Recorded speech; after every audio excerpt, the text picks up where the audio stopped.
ආයුබෝවන් සුබ සන්ධ්‍යාවක්. පැත්තක ඇත්ත කියන හිරු රාත්‍රී 7 ප්‍රධාන පුවත් ප්‍රකාශය සමගින් මම බුද්ධිධනුකාවේ සිංහ. මම රෝෂිනී විජේසූරිය. මුලින්ම අවධානය දවස උණුසුම් කළ සිරස්තල වෙත.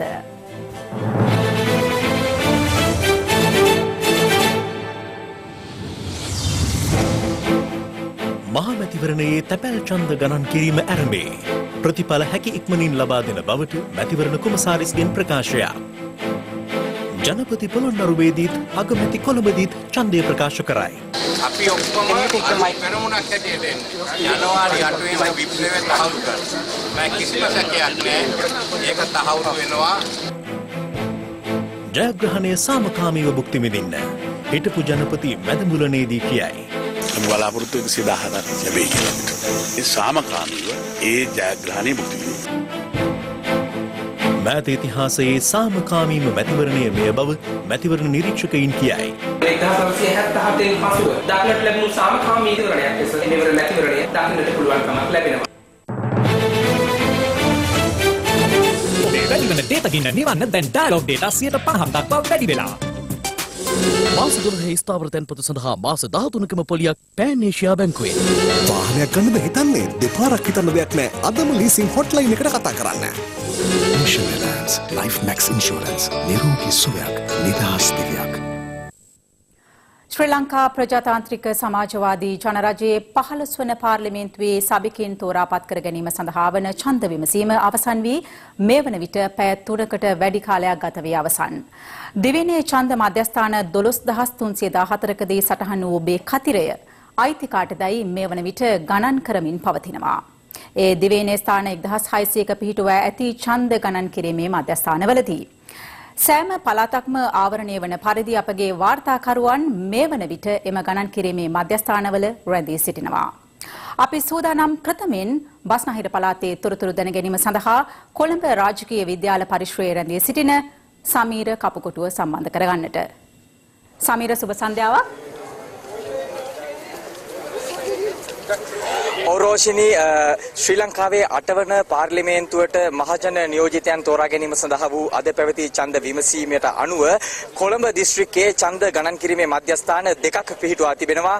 ඒ තමයි කොළඹ ඩී.එස්. සේනානායක විද්‍යාලය සහ කොළඹ රාජකීය යන විද්‍යාලයන්. ඒ අනුව මා මේ රැඳී සිටින්නේ කොළඹ රාජකීය විද්‍යාල පරිශ්‍රයේ පිහිටුවා ඇති ඡන්ද ගණන් කිරීමේ මධ්‍යස්ථානය තුලයි.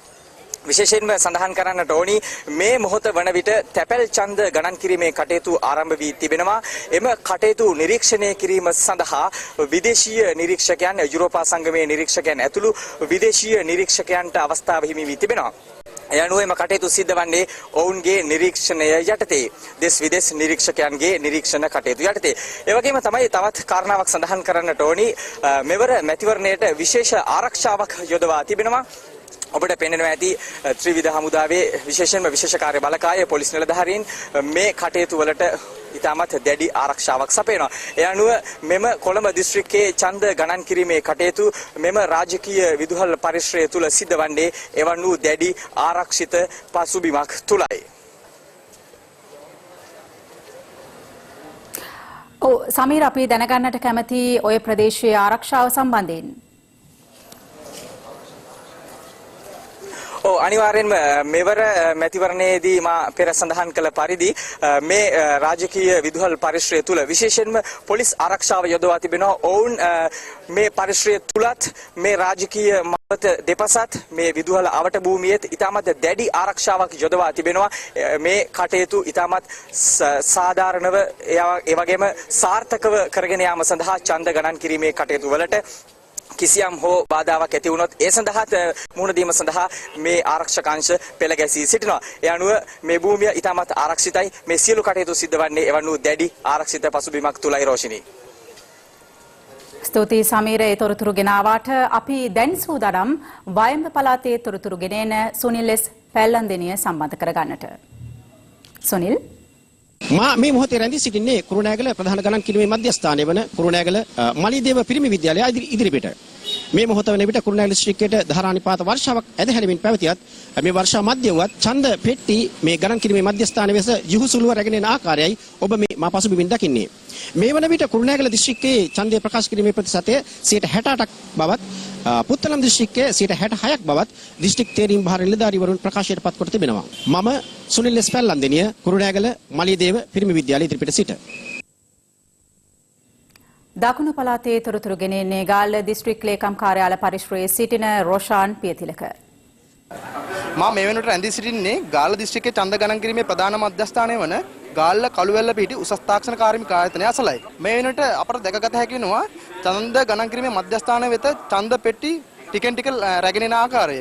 ඡන්ද ගණන් කිරීමේ මධ්‍යස්ථානාවට දැඩි පොලිස් ආරක්ෂාවක් යොදවා ඇති ආකාරයත් අපට දැකගත හැකි වෙනවා. ඒ වගේම ගාල්ල දිස්ත්‍රික් තේරීම් භාර නිලධාරී රවීන්ද්‍ර හේවා විතරණ මහතා අප සමග ප්‍රකාශ කරේ මධ්‍යම රාත්‍රී 12ට ප්‍රථම තැපැල් ඡන්ද ප්‍රතිඵල නිකුත් කිරීමට හැකියාව ලැබෙන බවයි. අප දැන් සම්බන්ධ කරගන්නවා මධ්‍යම පළාතේ තොරතුරු ගෙනීම සඳහා නුවරඑළිය ගාමිණී ජාතික පාසලේ ගණන් කිරීමේ මධ්‍යස්ථානයේ රැඳී සිටින රංජිත් රාජපක්ෂ.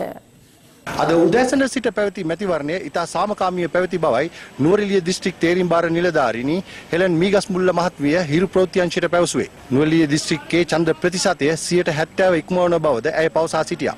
මේ වන විට එම ඡන්ද පෙට්ටි නුවරඑළිය ගාමිණී ජාතික පාසල වෙත රැගෙන එනු ලබනවා. නුවරඑළිය දිස්ත්‍රික්කයේ සියලුම ඡන්ද ගණන් කිරීම සිදු කරන්නේ මා රැඳී සිටින නුවරඑළියේ ගාමිණී ජාතික පාසලේ. මම රංජිත් රාජපක්ෂ හිරු වාර්තාකරු නුවරඑළියේ සිට. දැන් අප යොමුවන්නේ නැගෙනහිර පළාතට අප වාර්තාකරු වසන්ත චන්ද්‍රපාල සූදානමින් සිටිනවා පාර හාඩි කාර්මික විද්‍යාලයේ සිට තොරතුරු ගෙනීමට. අද පෙරවරුවේ ඡන්දය දැමීමේදී මන්දගාමී ස්වභාවයක් දැක ගන්න ලැබුවා. නමුත් දහවල් වන විට එය ක්‍රමක්‍රමයෙන් වැඩිවීමක් දකින්න ලැබුණා. කෙසේ වෙතත් අම්පාර දිස්ත්‍රික්කයේ ඡන්ද ප්‍රතිශතය 60%ත් 65% අතර විය හැකි බව තමයි තේරීම් භාර නිලධාරීවරයා අපි සමග සඳහන් කළේ. අද පැවැත්වෙන මැතිවරණදී අම්පාර දිස්ත්‍රික්කයේ කිසිද ප්‍රචණ්ඩ ක්‍රියාවක් වාර්තා නොවන බව තමයි අම්පාර දිසාපති තුසිත පී වනිගසිංහ මහතා අපි සමග සඳහන් කළේ. මේ මොහොත වන විට මධ්‍යස්ථාන 13කදී තැපැල් ඡන්ද ගණන් කිරීම අද පස්වරු 4:30ට පමණ ආරම්භ වුණා. ඒ වගේම අද රාත්‍රී 8ට පමණ ඡන්ද මධ්‍යස්ථාන 40කදී ඡන්ද ගණන් කිරීම සඳහා සියලු කටයුතු සූදානම් කර තිබෙනවා. ඒ සඳහා නිලධාරීන් 2700ක් යොදවා තිබෙනවා. මේ මොහොත වන විටත් අම්පාර හාඩි කාර්මික විද්‍යාල ඊටාම කලබලකාරී ස්වරූපයක් තමයි අපට දකින්න ලැබෙන්නේ. හිරු ප්‍රවෘත්ති අංශයේ වෙත උතුරු මැද පළාතේ සිට මැතිවරණ තොරතුරු අපට ලබා දෙන්නේ පුලස්තිපුර ජාතික අධ්‍යාපන විද්‍යාපීඨයේ සිට රසාංග නිරෝෂන්. ඌව පළාතේ මොනරාගල සහ බදුල්ල දිස්ත්‍රික්ක තුළ ඉතාමත් සාමකාමී මැතිවරණයක් අද දිනේ පැවැත්වුවා. බදුල්ල දිස්ත්‍රික්කය තුළ බදුල්ල දිස්ත්‍රික්කය තුළ ලියාපදිංචි ඡන්ද සංඛ්‍යාවෙන් 70% පමණ ප්‍රකාශිත වූ බව තමයි අපට දැනගන්න ලැබී තිබෙන්නේ. මේ අවස්ථාව වන විට දිස්ත්‍රික්කයේ පුරා පිහිටි ඡන්ද මධ්‍යස්ථාන වල සිට ඡන්ද පෙට්ටිය බදුල්ල දක්වා ප්‍රවාහනය කරනවා දකින්න ලැබෙනවා. බදුල්ල දිස්ත්‍රික් ලේකම් කාර්යාලය ආශ්‍රිතව ඡන්ද ගණන් කිරීමේ මධ්‍යස්ථාන 3ක් පිහිටවලා තිබෙනවා. පස්වරු 7 සහ 7:30 අතර වන විට තැපැල් ඡන්ද ගණන් කිරීමට ආරම්භ කිරීමට සීළු කටයුතු සූදානම් බව දිස්ත්‍රික් ලේකම් වරයා අප සමග පැවතුවා. රාත්‍රී 11 පමණ වන විට ප්‍රථම ඡන්ද ප්‍රතිඵලය නිකුත් කිරීමට තම සූදානම් සිටින බව දිස්ත්‍රික් ලේකම් වරයා අප සමග පැවසුවා. මම විරාජ් ප්‍රනාන්දු බදුල්ල මැතිවරණ කාර්යාලයේ ඉදිරිපිට සිට. ඔබේ දුටුවේ ඌව පළාතේ තොරතුරු උතුරු පළාතේ මේ වන විට තත්ත්වය දැන ගැනීම සඳහා අප දැන් සම්බන්ධ කරගන්නවා යාපනයේ මධ්‍ය මහා විද්‍යාලයේ රැඳී සිටින ආනන්ද ප්‍රනාන්දු. අපට දැන් ලැබෙනවා උතුරු මැද පළාතේ තොරතුරු අප ඒ වෙත යොමු වෙනවා. මා දැන් රැඳී සිටින්නේ පොළොන්නරුව පුලතිසිපුර ජාතික අධ්‍යාපන පීඨ පරිශ්‍රයේ. අද උදෑසන 4ට ආරම්භ වුණු ඡන්ද විමසීම සවස් 4ට අවසන් වූ පසු ගණන් කිරීමේ කටයුතු සඳහා මේ මධ්‍යස්ථානය වෙත රැගෙනීමේ කටයුතු දැන් සිදු කරනු ලබන්නේ. විශේෂයෙන්ම උතුරු මැද පළාත ගත් කල අනුරාධපුර දිස්ත්‍රික්කයේ මෙවර ඡන්දය ප්‍රකාශ කිරීමේ ප්‍රතිශතය 65% 70% අතර අගයක් දක්වනවා. පොළොන්නරුව දිස්ත්‍රික්කයේ 65% 70% අතර අගයක් දක්වන බවයි තේරීම් භාර නිලධාරීතුමා අප සමග ප්‍රකාශ කර සිටියේ.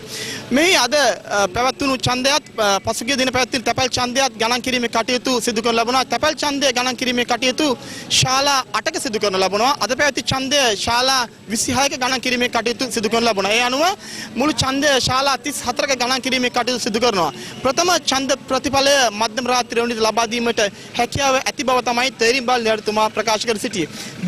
දිස්ත්‍රික්කයේ පුරාම සාමකාමී වාතාවරණයක දැක ගැනීමට හැකියාව තිබෙන්නේ. මම රසාංග නිරෝෂන් හිරු ප්‍රවෘත්ති අංශය වෙනුවෙන් පොළොන්නරුව ප්‍රාදේශීය මාධ්‍යවේදී පුලතිසිපුර ජාතික අධ්‍යාපන විට පරිශ්‍රයේ අපි දැන් යමු වන්නේ උතුරු පළාතේ තොරතුරු වෙතයි.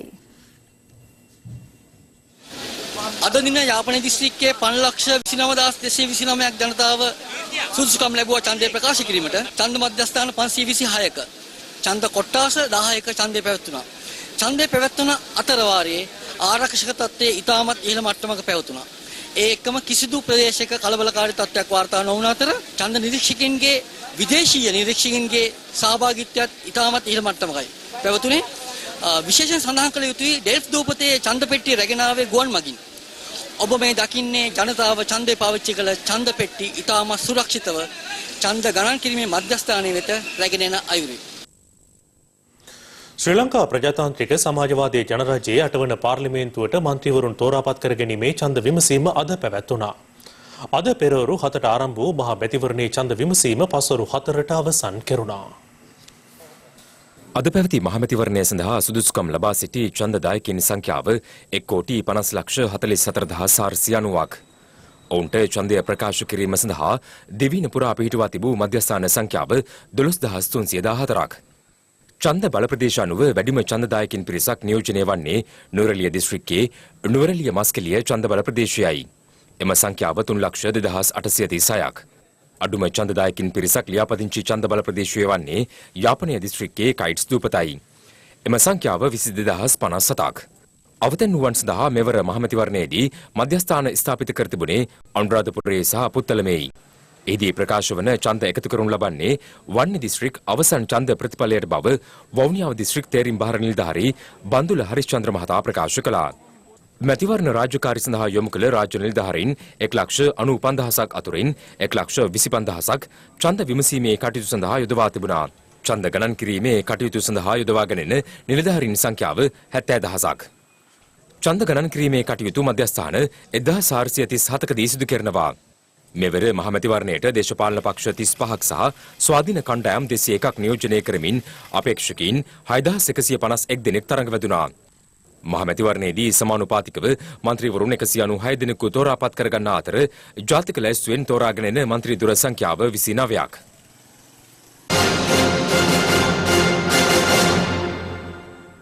දැන් අප යොමු වන්නේ ජනාධිපතිවරයා අග්‍රාමාත්‍යවරයා සහ හිටපු රාජ්‍ය නායකින් ඡන්දය ප්‍රකාශ කළ ආකාරය පිළිබඳ තොරතුරු ගෙනීමටයි. දවසේ පුවත ජනාධිපති මෛත්‍රීපාල සිරිසේන මහතා පොළොන්නරුව නවනගරයේ පිහිටි විද්‍යාලෝක පිරිවෙනේදී ඡන්දය ප්‍රකාශ කළේ අද පස්වරු 1:45ට පමණ.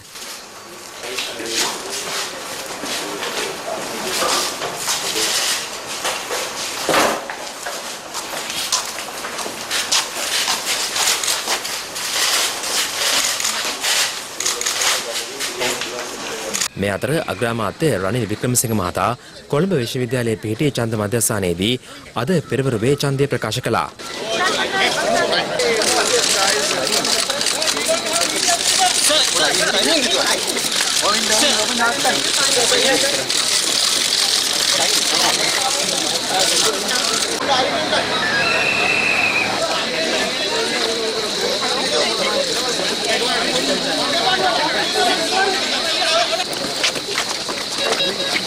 අද ඉතා සාමකාමීව මේ ඡන්දේ පවත්වලා තියෙනවා. ඉස්සර සාමකාමී වුණත් හිතේ විශාල පීඩනයක් තියෙනවා. අද පීඩනයක් නැහැ. අපි ඔක්කොම පෙරමුණක් හැටියට එන්නේ. ජනවාරි 8 වෙනිදා විප්ලවය තහවුරු කරනවා. මම කිසිම සැකයක් නැහැ. ඒක තහවුරු වෙනවා.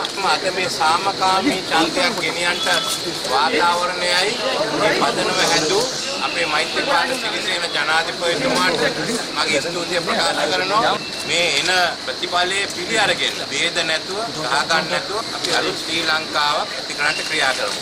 පොලිස්පතිතුමාට උපදෙස් දීලා තියෙනවා කවුරු හරි නීතිය කැඩුවොත් කොයි පක්ෂයෙන් වෙන්න පුළුවන් අකුරටම නීතිය ක්‍රියාත්මක කරන්න කියලා. හිටපු ජනාධිපති මහින්ද රාජපක්ෂ මහතා අද පෙරවරුවේ ඡන්දය ප්‍රකාශ කළේ මැදමුලන ඩී.ඒ. රාජපක්ෂ විද්‍යාලයේදී.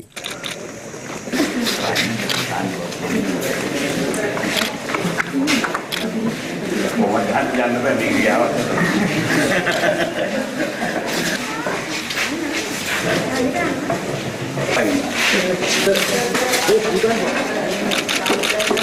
බුලත් කොලේ ඉදිරියෙන් ඉන්නවා. මොකද බොම් පැහැදිලි. මම රට වටේම දුරකථනයෙන් කතා කර බැලුවා. ඉතින් මේ බලන හැම පැත්තෙම ඉන්නේ හොඳ ප්‍රතිචාරයක්. අපි බලාපොරොත්තු 117ක් ලැබෙයි කියලා අපිට. ඒ සාමකාමීව ඒ ජයග්‍රහණය භුක්ති විඳින්න. හිටපු ජනාධිපතිනි චන්ද්‍රිකා බණ්ඩාරනායක කුමාරතුංග මහත්මිය නිට්ටපුව සංඝබෝධි මහාවිද්‍යාලයේදී අද පෙරවරුවේ ඡන්දය ප්‍රකාශ කළා.